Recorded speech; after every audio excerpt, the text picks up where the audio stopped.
Família, hoje iremos reagir à opinião de Jorge Igor, que é santista, narrador, apresentador dos canais TNT Esportes. Esse vídeo também é do canal da TNT Esportes, então vamos ver o que ele tem a dizer sobre o novo técnico do Vasco da Gama. Por que, apesar de campeão da Série B, de ter conseguido o objetivo no Santos, ele foi tão criticado, vaiado, xingado pelo torcedor do Santos? Eu vou falar um pouco sobre isso.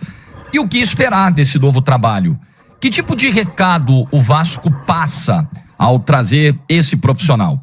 É disso que nós vamos falar, mas primeiro você vai deixar o like, vai se inscrever aqui em todos os canais da TNT Esportes, não perde nossos vídeos, não perde nossas lives, deixa sempre o sininho das notificações ativado também, tá bom? Bom, o que eu acompanhei do trabalho do Carille, e sendo absolutamente justo, apesar de muitas críticas ao estilo, à forma de conduzir algumas situações, é obrigatório dizer que o Carille bateu as metas do Santos. Acho até que superou, em termos de resultados. Porque a campanha do Campeonato Paulista foi muito melhor do que o esperado. O time acabando de vir de um rebaixamento, se remontando, uma diretoria nova, um elenco montado em cima da hora, foi vice-campeão. Se classificou com antecedência para o mata-mata, com larga antecedência para o mata-mata. Na decisão, bateu o Palmeiras no primeiro jogo e perdeu a segunda partida. Então foi um ótimo saldo do Campeonato Paulista. E qual era o objetivo? Subir. E com o título. E o Santos subiu e foi campeão. Subiu com antecedência e foi campeão também com antecedência. Então, a Carille, o que é de Carille? Meta batida. Entregou o que, em termos de resultado, o Santos precisava, esperava para 2024. Eu concordo com o Jorge Igor, até um pouquinho mais, que o Santos era o time mais fraco aí do Campeonato Paulista, dos quatro grandes. Conseguiu chegar na final pro Palmeiras e, infelizmente, perder pro Palmeiras aí é uma realidade, né? O Palmeiras hoje tá entre os 3 melhores times do Brasil, 3, 4 melhores times do Brasil. Então, vamos continuar aí. Agora, a análise de futebol, ela não se resume apenas a dizer ganhou é bom, perdeu é ruim. Senão seria muito fácil. Os nossos vídeos teriam 10 minutos. 10 minutos. Teriam 10 segundos. Não teriam os 10 minutos tradicionais que a gente tem aqui. Porque é algo muito maior do que isso. É muito mais profundo. A gente precisa analisar circunstâncias, caminhos escolhidos, decisões tomadas. E acho que o Carille cometeu muitos erros no trabalho do Santos. Vou listar alguns aqui de uma maneira muito resumida, né? Para não tomar muito teu tempo, porque eu preciso também olhar para o futuro e falar do Vasco. Falta de variação tática foi um grande problema. E o Fábio Carille aumentou seu desgaste com o torcedor do Santos quando admitiu não ter um outro modelo de jogo e se vangloriou por isso. Ele vendeu naquela coletiva depois do jogo contra o Goiás como algo virtuoso o fato de não jogar de outra forma, de não variar o sistema tático. Ora, num mundo atual do futebol, onde todo mundo estuda todo mundo cada vez mais minuciosamente, num mundo onde vários profissionais que vêm de fora trazem ideias novas, diferentes e obtêm sucesso. E o pensamento do Fábio Carille, extremamente conservador, para dizer o mínimo, para ser educado com o Carille, o posiciona mal nessa corrida de treinadores hoje. Tanto que ele não foi a primeira escolha do Vasco, a primeira opção. Eu vou falar disso já já. Então acho péssimo em 2024 para 2025, com todos os avanços que o futebol teve, um treinador bater no peito e dizer eu só jogo de um jeito, eu cheguei aqui assim e não vou mudar. E achar isso legal. O torcedor do Santos se chateou muito com isso. Se chateou muito também com o tratamento que o Carille deu à base. E a base é um negócio muito caro para o Santos, é um negócio que o santista trata com muito carinho. É histórico, é cultural. A base já trouxe inúmeras alegrias para o Santos. Evidentemente que você não vai ter um Neymar toda hora surgindo na base, mas existem às vezes garotos com potencial e que não são aproveitados. E muitas vezes eram escalados no Santos nos lugares de alguns desses garotos que mostravam condições de serem titulares na Série B, jogadores de qualidade inferior. Eu vou citar um caso, por exemplo, da lateral direita, quando o Rainer, que é um jogador com dificuldades até mesmo para uma Série B de Campeonato Brasileiro, era o escolhido em detrimento do JP Germão. Um jogador que com algumas dificuldades defensivas, é verdade, mas que claramente é tecnicamente superior ao Rainer. E eu posso citar outros exemplos de garotos escalados fora de posição, né? Como ele fez no jogo contra a Chapecoense, colocou um monte de garotos. Vocês não querem garoto? Tá aí um monte de garoto. Vários garotos fora de posição. E foi a meninada que salvou o time, ganhando de 1-0 no final. Isso aí foi o que a gente questionou muito do Paiva no final do trabalho dele, né? No início do trabalho ele começou bem, aproveitando a molecada da base. Infelizmente o Estrela machucou, mas jogando com o Leandrinho, entrou e jogou bem. O próprio zagueiro entrou e jogou bem. Aí você tem o JP que vinha jogando bem também, de repente sumiu. Jogadores como Cocão, Cocão até jogou relativamente bem, né, dentro dos que tinha lá. Aí você tem que colocar Galdames para jogar, Souza e deixar a molecada de fora. Foi algo aí que, segundo o Jorge Igor, a torcida do Santos reclamou muito do Carille, e é algo que a torcida do Vasco no final, do meio para o final do trabalho do nosso treinador também reclamou muito do Paiva. Foi isso, o fato dele ter parado de usar a molecada da base. Final, num gol que ele não comemorou. Veja, um treinador não comemorar o gol do próprio time, aí ele chega na coletiva e diz, não, é porque não foi do jeito que a gente treinou, foi estranho. Nossa, uma vitória em casa, onde ele teve que se render a garotada e ganhou o jogo. Talvez ele, não sei, espero que não, acho que ninguém vai sabotar o próprio trabalho, mas talvez ele, em caso de derrota, não desejasse uma derrota, mas usasse o argumento, tá vendo, Botei, os meninos não ganharam. Só que ele ganhou o jogo na última bola, aos 46 do segundo tempo, com a meninada. Então, o tratamento do Carille, no caso Miguelito, por exemplo, quando o Juliano, ao lado dele, numa entrevista coletiva, detona o moleque, porque ele não treina com intensidade, ele não tá pronto, não tá isso, não tá aquilo, e o Carille não repreende o Juliano. Então a base também foi muito maltratada pelo Fábio Carille. Tomou muitas decisões de aproveitamentos ruins. Outra crítica, apesar do título, apesar da liderança, o Santos teve maus momentos na Série B em termos de performance. O Santos tinha a maior folha da competição, tinha uma folha nível de Série A, era um time claramente superior, ninguém na Série B tinha um zagueiro como o Gil, ninguém tinha um meia como o Juliano, ninguém tinha, e eu posso citar vários outros. E o Santos não traduzia isso em superioridade em relação aos seus adversários. O Santos sofreu muito e precisou ganhar alguns jogos na base da individualidade. Isso... cara, isso aí, né? Tem propriedade, infelizmente, pra falar sobre Série B.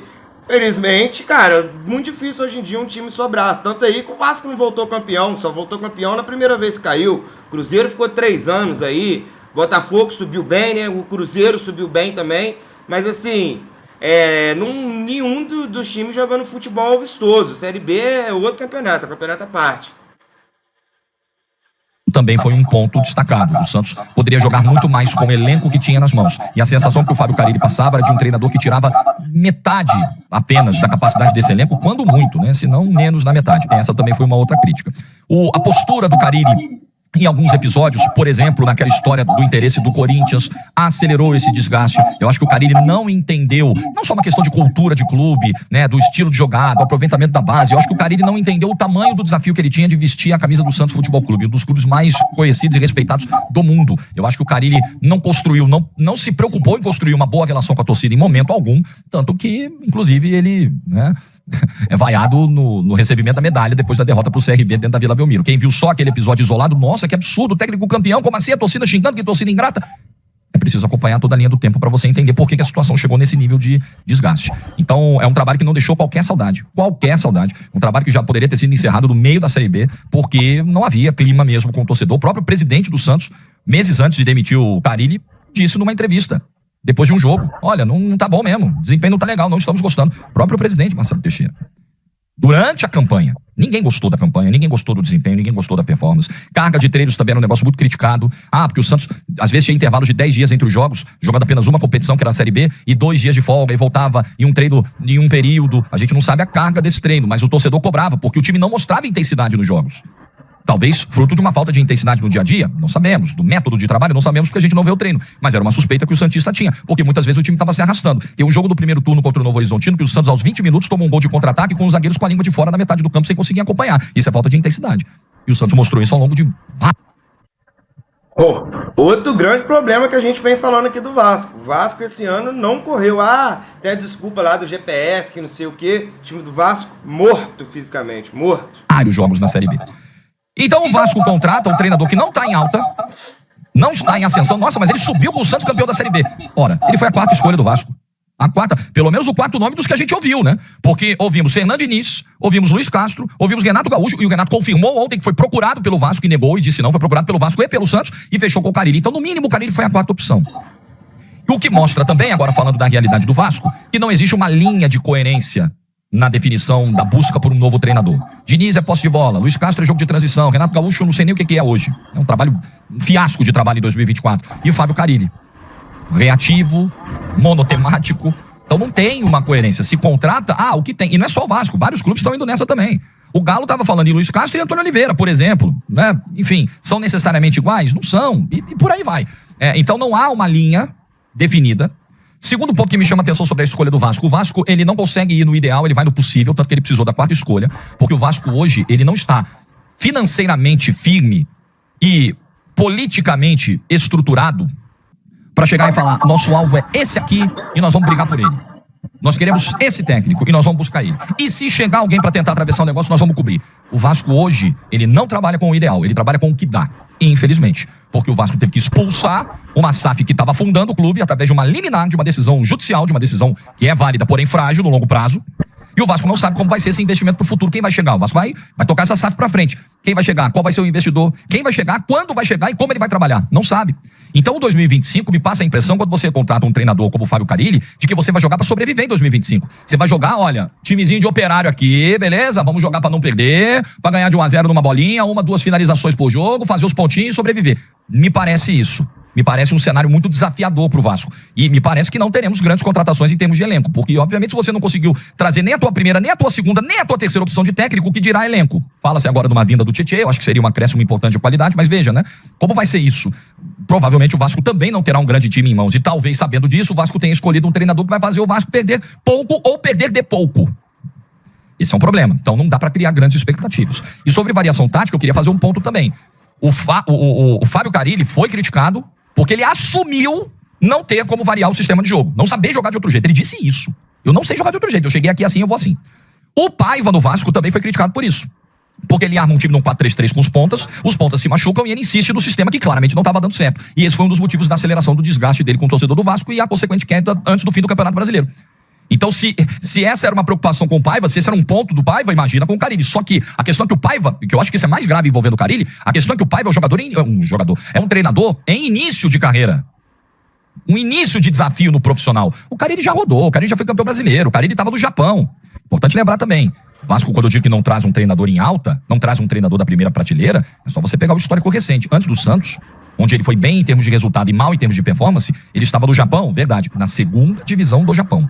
Segunda divisão do Japão. Então eu gostaria de trazer aqui um panorama muito mais empolgante para o torcedor do Vasco, mas eu não consigo. Acho que é um treinador que não fez um trabalho, não fez o seu time jogar bem em 2024. É um treinador com limitações, com várias limitações, que para uma temporada de baixa expectativa pode servir.